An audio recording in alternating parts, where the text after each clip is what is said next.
Nobody had told him it was quite so boring, or that the ton was so very cold towards anyone who didn't look exactly like everyone else, or that the chalk drawings on the floor would come to life. Santiago had seen purple fire play along the mast of a ship, had seen lava that burned blue and plants that ate small rodents, but had never seen chalk drawings move and start tripping people up. Had it been an illusion? Some trick played on the guests?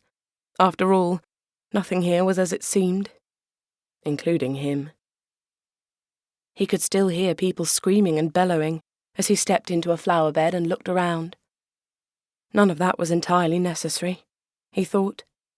Really, only a few people had been tripped up, and the rest had just been a sort of ripple effect. Only one lady hadn't fainted or screamed, and that had been the vision in silver, who had already taken a tumble into his arms. She had simply bolted. Her hair was pale, like moonlight, her cheeks flushed the palest dawn pink, her eyes like a storm-tossed sea. Her dress was of some silver gossamer, like pearls or shimmering starlight. A mermaid. A siren. He shook himself. She was merely a human woman, and part of this absurd merry-go-round to boot. She was a lady. Lady Tiffany. It had a soft, silken sound to it. A shame her chaperone appeared to be some kind of harpy. Once, in Singapore, he had been chased by thieves down an alley and had escaped by shinning up a decorated pillar as if it was the ratlines of a ship. But there were precious few ratlines in Lady What's-her-face's garden, and besides, he didn't suppose Lady Tiffany had spent much time on a ship. He made his way towards the arrangement of hedges and arbours that appeared to have been designed to hide trysting lovers, considered whistling, and rakishly decided not to. The crunch of his boots on the gravel was probably enough to alert anybody to his presence. Anybody, at least, who wasn't running with her silver skirts bunched up in both hands and her head quite foolishly turned to look behind her. "Lady Tiffany," he said, as she collided, not unpleasantly, with him. Her wide blue eyes stared up in panic. Her hairstyle had lost its neat curls and half its pins, and was slowly collapsing down the side of her head. Her white bosom heaved in a gown cut so low, one slightly deeper breath would expose all her charms to him. Santiago reluctantly reminded himself that he was trying to be a gentleman tonight, and dragged his eyes up to her face. He gestured to a small alcove in the hedge.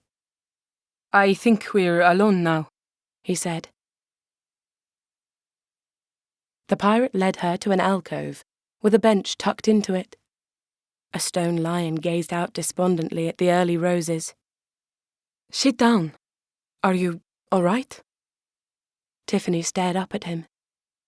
In the darkness she couldn't make out very much of his features, but the moonlight showed his white teeth, and the gleam of gold in one ear.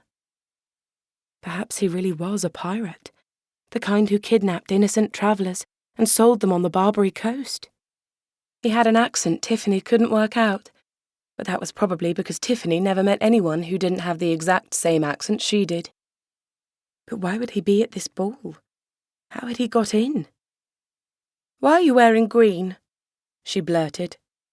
He shrugged. "I like green. Why are you wearing grey?" Tiffany bristled. "It's not grey, it's silver." A flash of white teeth in the darkness. He was laughing at her.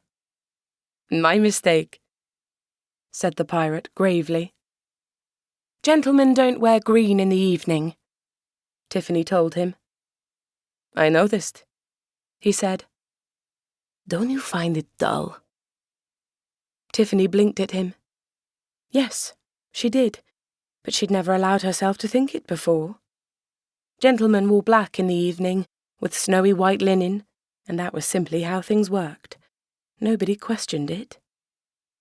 "That's just how things work," she said, frowning. "What happened in there?" he asked. "With the chalk?" It seemed to become... He waved his hand elegantly.